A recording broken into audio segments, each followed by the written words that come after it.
Good afternoon, everyone. I will start very shortly, just as we wait for more people to enter into the webinar today. Great. Good afternoon, everyone. Welcome to our ISA webinar today. I'm Lisa Ashford. I'm CEO of FX and Energize Africa, one of the leading direct impact investing platforms in the UK. I'm joined by a very smart bunch of people who I'd like to introduce. First of all, if I could just say hi to Julian Parrott. Julian is one of the leading ethical IFAs in the UK. We also have Lisa Stanley-Mann, who is co-founder of Good With Money, which is one of the most useful sites out there in terms of finding out everything you need to know about how to put your money to a good cause in terms of investments and finance. And Seb Bellew, who joins us from Web Asset Management today, again, one of the leading sustainable funds in the market, and one which FX helps to promote on its platform. So welcome, everybody. Just a little bit of housekeeping. We have an hour today for the webinar. We won't be able to answer any specific questions to do with people's personal financial circumstances, but if you would like to add any questions in the chat, feel free, and I will feed those back to the panelists as we go through. And just to say that we can't give any specific financial advice to anyone, and this isn't a financial promotion. We will provide some links and some direction to further resources if you'd like to learn more following the webinar today. But without further ado, let's kick off. So as the tax year draws to a close this year, we wanted to host this webinar, which really focuses on direct action with your money, whether that's through the Innovative Finance ISA or investing ethically more generally, and to help investors understand how it works and how it can fit within a diversified and balanced investment portfolio. We'll be talking to some experts on ISA tax relief and ethical investing more generally. And we want to understand how this fits in terms of putting your money to do good within the current financial crisis, and how you can form a tax-free element within your investment portfolio. So we'll have some more Q&As later, but just to kick off, I just wanted to start by, and I'll come to you first, Julian, the ISA tax relief within this year. How are you finding the current financial situation affecting investors' attitudes towards making tax-free investments? And perhaps, Seb, I could come to you just to talk more generally about how the market is settling in this new normal.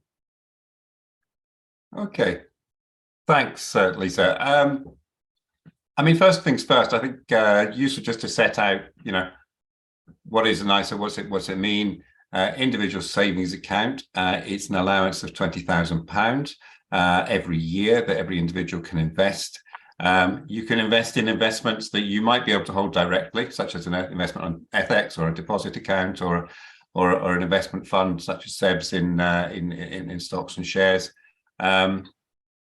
But the ISA puts a wrapper around it, and the ISA makes it more tax efficient. It makes it more tax efficient by meaning that any interest or income that you earn on the investment will be payable to you tax free. And if the investment has the capacity to have gains in value, then they're also tax free as well. I think you're saying, in light of the the current circumstances, I think one of the things that I've noticed is, or that's relevant to bear in mind, is that in the last 10 years, in particular, in money that's been held on deposit, the interest rates have been so low that cash ISAs in particular have pretty much fallen out of favor. But that situation is changing for a variety of reasons. We've got inflation. Part of the driver to manage that is interest rates going up, and that means that your money on deposit, and also investments where you're borrowing to, or where people are borrowing from you to fund a project, such as those that you'll see on FX, will now be generating potentially more interest. And because of that, the savings allowance that you do have, if you're a basic rate taxpayer of £1,000, when the interest rates were 0.5%, you had to have an awful lot of money to make £1,000 of tax-free income. But now they've gone up to 3, even 4% sometimes. The value of the ISA allowance becomes more relevant in terms of its use and such like. So we always see people doing things at the end of the year. People don't always have the money all the way through the year. My mantra is always to tell people that the tax year is 365 days long. Always a pretty good idea to start at the beginning of the tax year and start accruing tax-free returns from the 6th of April, rather than do it all on the 5th. But right at the present time, straddle at the end of the tax year, you've got potentially 2 bites of the cherry. So yeah, we're seeing. We constantly see, it's an important part of our planning for clients to use their ISA allowances. So it should always be attractive, and they are worth looking at, because you can have different flavors. And I think we'll talk about that later on, but I think that's the interesting thing, the different mix of investments you can have. Great, thank you. And Seb, over to you. Yeah, sure, thank you. So I guess just very quickly, I mean, not to repeat what probably people are only too aware of, really, in terms of issues like inflation and the interest rates that Julian was just talking about, that have been used as a way of trying to dampen inflation. I mean, we've certainly seen 2022 was really a kind of an annus horribilis, if I can quote the late Queen, in terms of the range of challenges that it represented particularly to funds that are focused on sort of sustainability and growth. For us, we think the way we invest is very much in companies that are providing solutions to sustainability challenges, and they are growth almost by definition. They're growth businesses. They're companies that are growing to try and address these challenges, and they were very much not in favor in the market in 2022. Much more value-oriented portfolios did much better in 2022. 2023 has started quite well from an investment point of view for growth funds. We had a pretty good first quarter, first couple of months, not clear whether that's going to sustain, but there are certainly things that appear brighter than we might have thought back in December. I think we are seeing some signs that inflation has peaked or is peaking. Interest rates still likely to increase in the short to medium term, but I think we can begin to see the end of those increases. And from a sustainability point of view, there's lots of policy support now, which is something to be quite excited about. Particularly in the US with their Inflation Reduction Act, people may have heard of that, and an equivalent package which we're expecting out of Europe as well. So investing in sustainability, we think, is still very much an attractive way to go. But 2022 was definitely a difficult period, and we hope 23 will be better. Thanks, Seb. Excuse me. So obviously there are different forms of ISA, and Seb's fund, Web, can sit within a stocks and shares ISA, but there are also innovative finance ISAs where you can have direct investments within that umbrella. So Lisa, can you just outline to us in a bit more detail, how do these options differ and how do they compare? Yeah, I think there's been a huge groundswell over the last 3 to 5 years for people realizing that they have the chance to make a real difference and a real impact with their money, whether that is through investing sustainably through a fund, or through options such as those offered by FX and Energize Africa. They are very different, and Julian can give more specifics on exactly how they operate. But we at Good With Money, we look at sort of 3 options for your ISA monies, if you like. So you've got your cash ISAs, which typically, as Julian said, over the last 10 years have been fairly low rates, and then potentially at the higher end of the scale, you've got the equity, stocks and shares ISAs, which may go up but may also go down. And then in between those, you've got the innovative finance ISA. And the attractive thing about the innovative finance ISA is that you can see and touch, you can really feel what your money is doing. You can have a real impact. You're investing in real life businesses in the UK, or you're helping to combat climate change in Africa through the Energize Africa platform. And I think it's a great diversifier, because you don't necessarily want to have all your eggs in one basket. You've got your 20,000 allowance, and you can split that across the 3 different asset classes, if you like. Great, thanks, Lisa. And how have you seen the It's worthwhile trying to get across to the public that it's not all in one. You can find a project, you can wrap the tax advantage around that, but if you don't want to commit, or you don't have the capital to commit all of that money to fulfill the ISA allowance, then you can still use the balance of that ISA allowance somewhere else. But make sure you don't use more than the £20,000 allowance, because the revenue will come after you for the rest of the tax interest on that. Yes, and that is something, unless obviously you're using an IFI like yourself, that individuals need to take care on and manage their own portfolio, and obviously keep track of the investments throughout different tax years, which is really important. And Seb, coming to you, in terms of building a impactful but well-balanced portfolio, how do you see direct investments sitting alongside more of a fund product that you have? Well, I guess I can speak from a kind of personal perspective. I mean, at Web, we only invest in listed companies, so that's what we're offering to clients, is exposure to stock markets around the world. But as others have said, this is a great way of diversifying across other asset classes, while still, I mean, if you're like me, you want to invest, entirely sustainably. I don't invest in anything other than sustainable projects and products, and by accessing these sorts of innovative wrappers, then you can invest in all sorts of direct projects and other things, which I think are a great complement, both from an impact point of view, but also from a diversification point of view in terms of risk. So I think they're very complementary. Yeah, and just unpicking that a bit so people fully understand.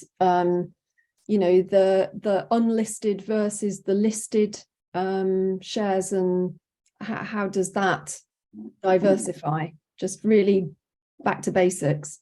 Well, from an impact point of view, at least, I mean, I can address that, and perhaps I'll let others address from a risk perspective. But from an impact point of view, we're invested in basically large companies that are selling commercial technologies around renewable energy or electric vehicles, or heat pumps is a big focus for us recently, healthcare.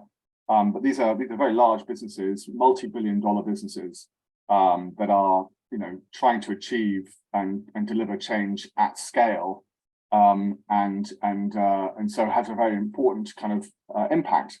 However, as a listed company, as an investor, you are buying shares from other investors. You're not generally introducing new money into these businesses. You're going to be a small, even Web is a small part of the shareholder register of these very large companies.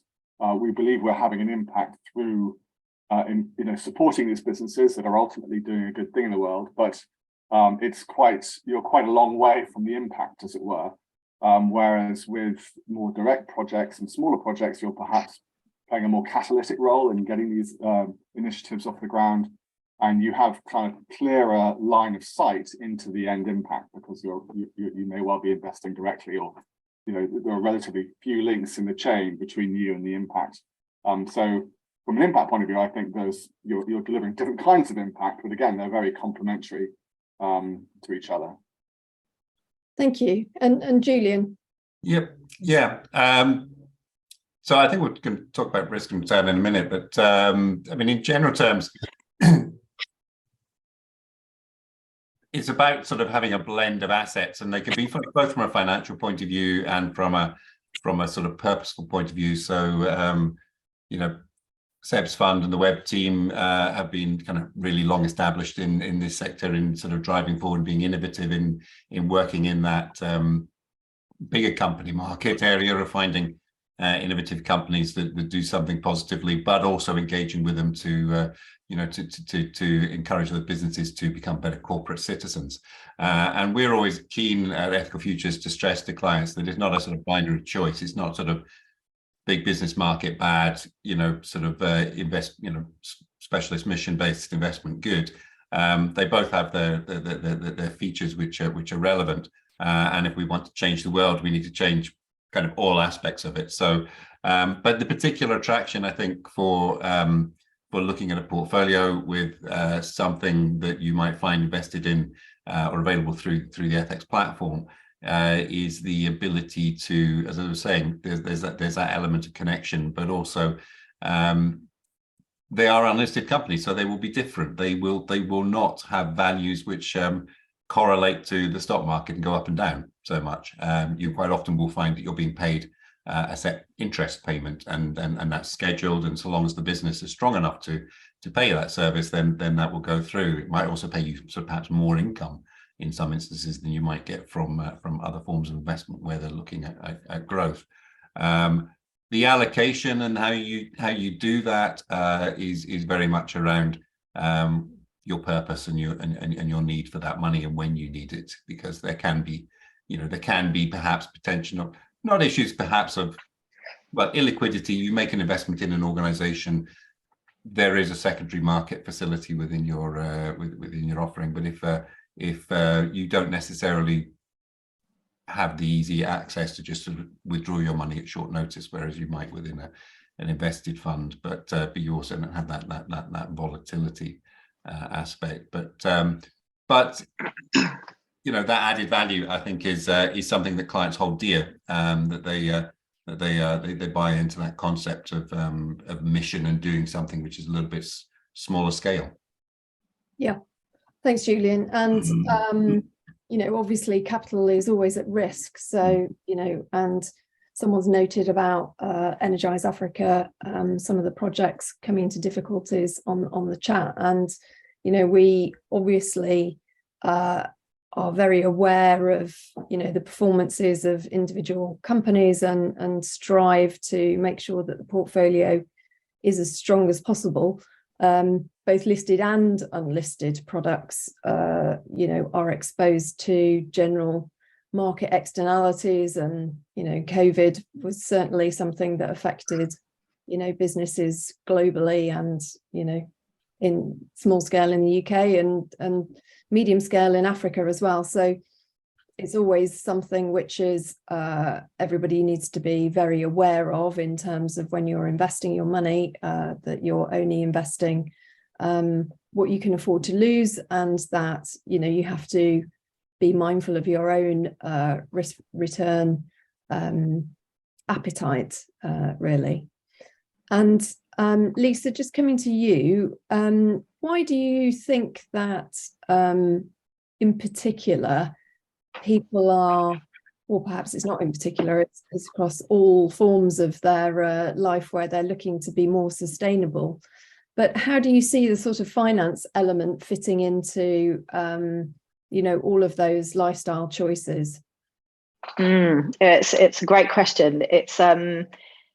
you know, we set up Good with Money 6 years ago, and initially at the time, it was quite difficult for people to make the connection between their money and their values, and they didn't necessarily realize that finance could have impact and finance could have a purpose.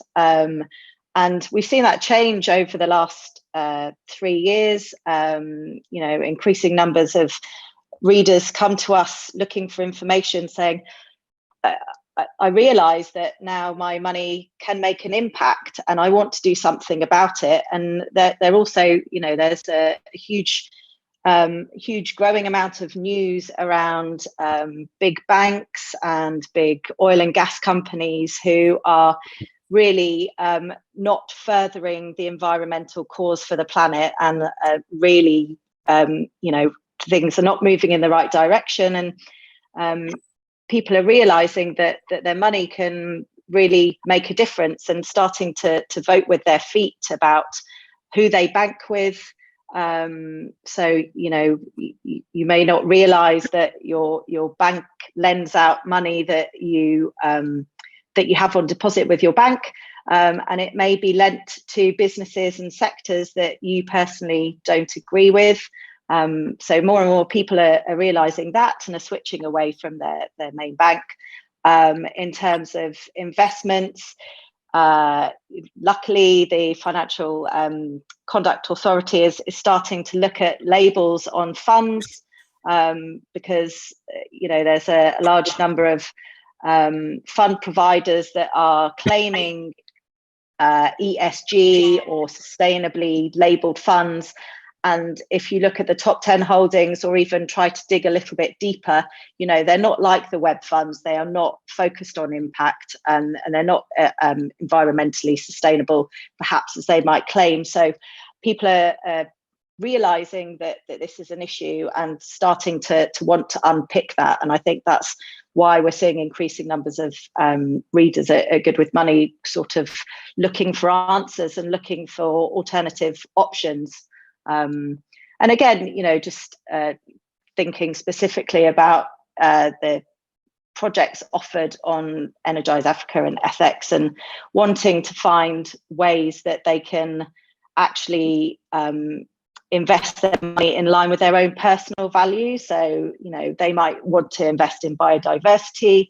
They may want to invest in renewable energy. It's up to them, and they know that they can do that. Yes, and you know, interestingly, we have actually all types of investments, obviously, which have some form of impact, positive impact to them, which sit underneath that IFISA product wrapper. And at the moment, we have a product which is about space education in Scotland, which is quite interesting. And obviously, I would say that fits very much within the innovation sector. So there's, you know, there's something for everyone. There's, you know, be it, as you say, renewable energy, housing, education, farming, all sorts of different sectors that can be that can have an eligible product. But it has to be debt, and it has to be transferable to fit under the IFISA wrapper. And just coming to a couple of questions that have come up. So people have asked whether you can move your balances around, and you can do that. So your uninvested money, which might have been returned as interest or capital, you can move that around between products or between providers, actually, and all providers allow you to transfer your unallocated funds to another provider, and we can switch ours between Energize Africa and FX, so people can have flexibility. There was another question about whether you can convert existing holdings into within an ISA wrapper. Currently, within our own product range, that is not possible, you can only select that you hold that particular IFISA eligible product within your IFISA account, but you can't do that post investment. It has to be at the time of the investment. And there was another question around biodiversity conservation. I'm afraid I can't answer that one in terms of monitoring and reporting methods to look out for. And any other questions which we haven't answered? Can the IFISA be used for land shares? Well, again, I'm not sure that's something that we have within Ethics or Energize Africa, but if there's an eligible product out there, then you can, but it may be another provider that has that. Seb, did you want to add? No, well, not on that one. It's just on the biodiversity one. I mean, biodiversity conservation is quite a specific thing. I mean, the way that we think about biodiversity, I mean, inevitably in a fund like ours, it's going to be it's a range of different themes, and biodiversity, while it's not an explicit theme for us, we certainly have businesses that have products that support biodiversity, which is the bit that we're really interested in. Actually, a lot of biodiversity investing is around trying to mitigate the negative impacts on biodiversity, but there are a number of businesses that we invest in where there's an active positive impact. There's a company, for example, there's a company called DSM that we invest in that have developed a technology that uses algae as a source for fish food, which avoids the use of, traditionally you harvest wild caught fish to produce fish food, and this company is using, DSM is using algae as an alternative, which has an extremely important positive impact on marine biodiversity. So there are, you're beginning to see businesses develop solutions in this area, but it's still very early, and there are biodiversity funds that are available out there, but I think you need to look quite carefully at them, because typically you're looking at businesses that are slightly, maybe better, significantly better maybe than others in terms of reducing their negative impacts on biodiversity. It's not actually about biodiversity conservation, it's about trying to limit the negative impact on biodiversity. So that's probably not what the questioner was looking for. Julian. Yeah, well, I'll mention just something very briefly about diversity, but it was really just to pick up on the point I noted when you were talking about the ISA wallets and the returns and such like, and the reinvestability of that. And it's just a point that I thought was worth mentioning, is that that concept of sort of recyclability of the investments that you make through the FX platform, I think, is something that resonates quite a lot with people.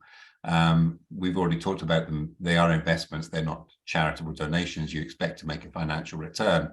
But if you look at it, for some people who want to do some positive, they might give to charity. That's a one-off thing. Whereas when you're doing a mission-based investment, particularly if you're not so concerned about having an income stream or something of that nature for the present time, then because your projects are debt, so they pay back their borrowing over a period of time and gradually repay you, you then build up this pool that you can then recycle. And I think that's you can almost sort of make your initial investment, and over time you can then reinvest that into new projects which are coming up, without having to make sort of huge big investment commitments to this area, but you have that constant flow. So I think that's a really interesting aspect, and something that works very well within the IFA wrapper, because it allows you to keep all that money in a tax-free environment. So so you're maximizing the amount that you can put back. The biodiversity aspect, I mean, really just say, yeah, that is increasingly a theme that we're seeing people talking about, but it's as Seb says, in the investment market, it's played in a whole variety of different ways, both in terms of looking at businesses as to what they do positively, but quite often in terms of ensuring that they're good environmental, there's good environmental husbandry, if you like, and looking to support that. But it is an area but it's one of these sectors like any of these. If you open these up, there are so many different mechanisms and routes of measuring and assessing. That's where you get into the granular detail of how investment funds look at these considerations. Mm-hmm. And it's an interesting point, and certainly we see food and farming as one of our growth sectors at FX, and you know, more sustainable farming has the benefit of producing food that has a much lower impact on both the soil and the climate, and can potentially, within the scope of the land, also improve biodiversity as well. So I think that's a really interesting area that we hope to grow. And we've had one project, Kindling Farm, actually, which will be returning to the platform quite soon, actually. And just on that, very good point around the recycling of funds. And you know, personally, I have my own utilise allowance, and that's exactly what I do. There is a good question, though. You need to have enough choice to be able to recycle those investments when you're able. And there are, I have to say that on the FX platform, we are slightly in the hands of our investees in terms of how quickly they can come to platform and how quickly they need to raise capital, depending on what their projects are. And so we do tend to have a slightly lumpy utilise offering, depending on the projects. I'm pleased to say that we will have around 4 or 5 utilise products in total in the next few weeks. So they do sometimes tend to launch around the close of one financial year and into another, because that's when actually investors are most active. But that doesn't necessarily help you if you're on an annual basis trying to do what Julian said, which is, you know, pace your investment throughout the year. Anyway, so we do certainly take that point, and we hope that you'll have a number of products to choose from in the coming weeks. So do bear with us. So someone asked a question around liquidity, and the liquidity is really product specific. So different investments can take longer or shorter to get your money back. And that is probably one of the features of excuse me, direct investments over listed funds, where the product tends to be a lot more liquid. And so it really does depend on the specific project. And obviously you must pay attention to the term and the transferability of those products when you're investing. We do have a secondary market, which is important to note as well, so that for particular products, you can buy and sell them on a bulletin board if your personal financial circumstances change. Obviously dependent on there being a buyer who is interested in buying those specific products at the time you want to exit them. Any more to add on liquidity? Anyone? No. Yeah, I mean, yes, it's about, you don't need to see a financial advisor to do this. You just need to sit down and work out your finances and just have a just put a thought on about why and how you're investing. You know, stocks and shares tradable on a stocks and on major stock markets. Usually access money within 14 days or so in terms of getting it. You're not guaranteed that the value is the value you saw in your last statement, though. The stocks and shares, you know, change every day.